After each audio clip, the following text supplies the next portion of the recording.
శ్రీ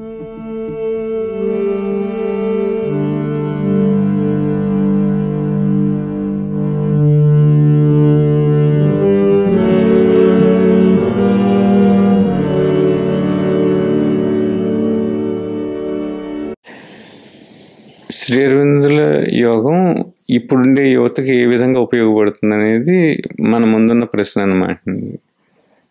నిజానికి ఇప్పుడున్న యూత్ అంటే కాలాన్ని అనుసరిస్తే కనుక, అంటే మనం మామూలుగా ఎక్కడి వరకు వెనక్కి వెళ్తాం, మన తల్లిదండ్రులు ఆ పైన వాళ్ళ తల్లిదండ్రులు అంటే తాతలు ముత్తాతల వరకు వెళ్ళి అక్కడితో ఆగిపోతుంటాం.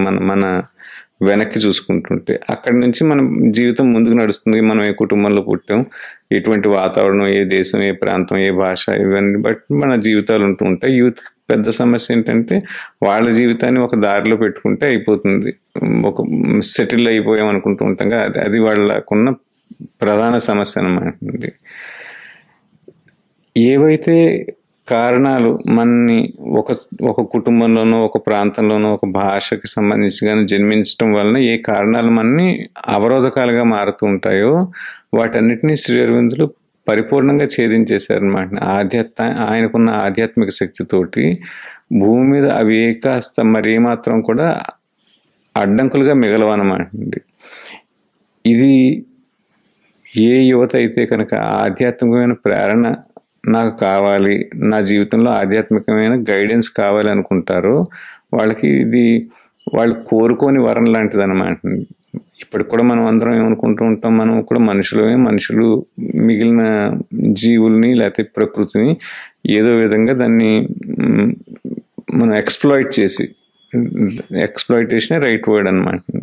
ఎక్స్ప్లాయిట్ చేసి మనం సుపీరియర్గా గ్రో అయితే అక్కడితో పూర్తి అయిపోయినట్టే, మనం సెటిల్డ్ అని అనుకుంటాం అనమాట. మిగిలిన వాళ్ళంతా నా మాట వినాలి, నేను ఏది చెప్తే అది జరిగిపోతే అది నేను చాలా సుపీరియర్ అని అనుకుంటూ ఉంటాం కదా.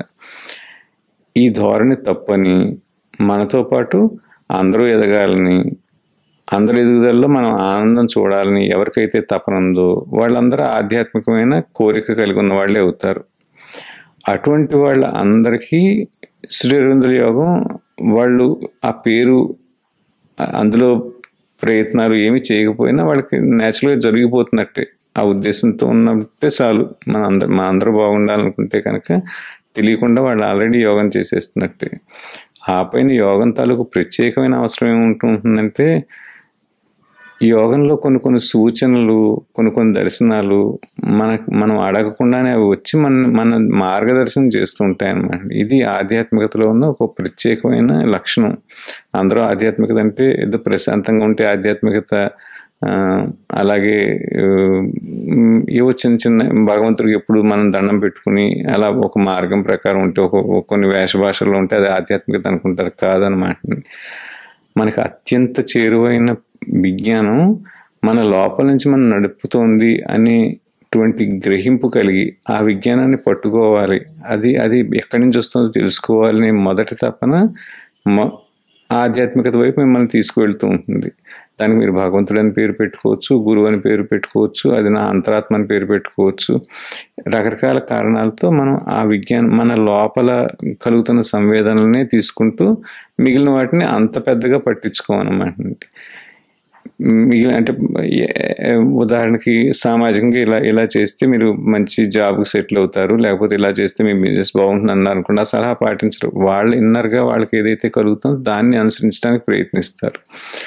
కొంతవరకు ఇది అహంకారపూర్వకంగా జరగచ్చు. ఎవరికైతే అహంకారాన్ని దాటి మనలాగే అందరు మనుషులు అనుకుంటూ ఉంటారో వాళ్ళకి భగవంతుడు అనే పేరున్నా లేకున్నా అంతకంటే పైనున్న దర్శనాలు అనమాట, విశ్వం నుంచి వాళ్ళకి ఒక సంవేదన మొదలవుతూ ఉంటుంది.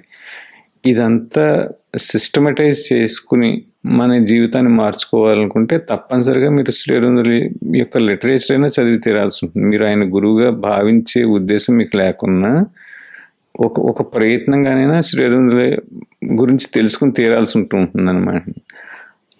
సామాన్యంగా ఏం జరుగుతుంటుందంటే అలా తెలుసుకుని తీరిన తర్వాత మీకు మరింత చేరువవుతూ ఆ విజ్ఞానం మిమ్మల్ని నడిపిస్తూ ఉంటుంది.